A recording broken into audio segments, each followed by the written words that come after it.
sometimes a very British type of panic. I'm talking about queuing. When the story that Northern Rock had requested help from the Bank of England broke, concerned customers started queuing up, and of course the news was there. The thing is, queuing isn't very exciting. Not as exciting as, say, well, I don't know, panic? Panic across the country, a run on Britain's fifth largest bank. And Northern Rock appeals for calm and urges its customers not to panic. Northern Rock's share price plunges as panic engulfs the troubled bank. On high streets around the country, savers queue, desperate to withdraw their money. Tonight, don't bank on it. The calls for calm go unheeded. Well, the tone of this is certainly allaying my fears. They pulled out all the stops. There were animated headlines wondering why has it gone so wrong, and some weird little bloke standing in hyperspace conducting rivers of banknotes around the screen.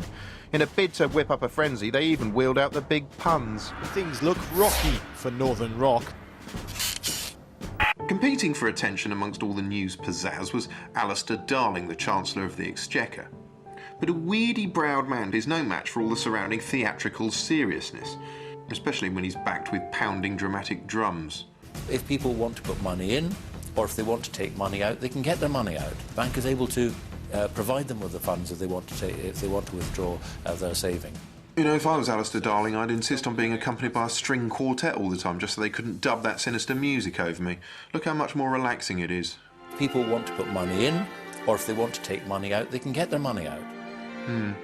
Anyway, next day, guess which had won out? Quiet appeals for common sense, or don't bank on it?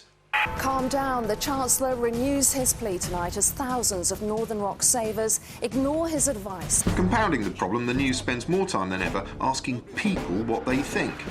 And people aren't financial experts, they're just people. Many of these people simply don't trust what they're being told.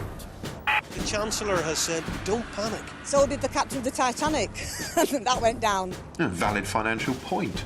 At times it felt like they were willing people to panic. You're actually just adding to the hysteria here. What do you say to that? I'm not panicking.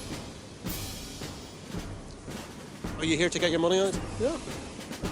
Some people might say that is panic. Go on, panic properly, shit yourself in the queue. Even Ron Jeremy got his 2 cents in. But when the government says, don't panic, I start to worry a bit. And then I lose wood. What you have here is a sort of echo chamber. The sense of drama and the live footage of snaking queues creates a rolling stone. And yet the news still seemed mystified as to where the panic had come from. Thank you for updating us there in Kingston. As you say, that branch due to open in about 25 minutes' time. Back to you, of course, when that happens, to see the rush. Well, that's all the Screen Wipe for this evening.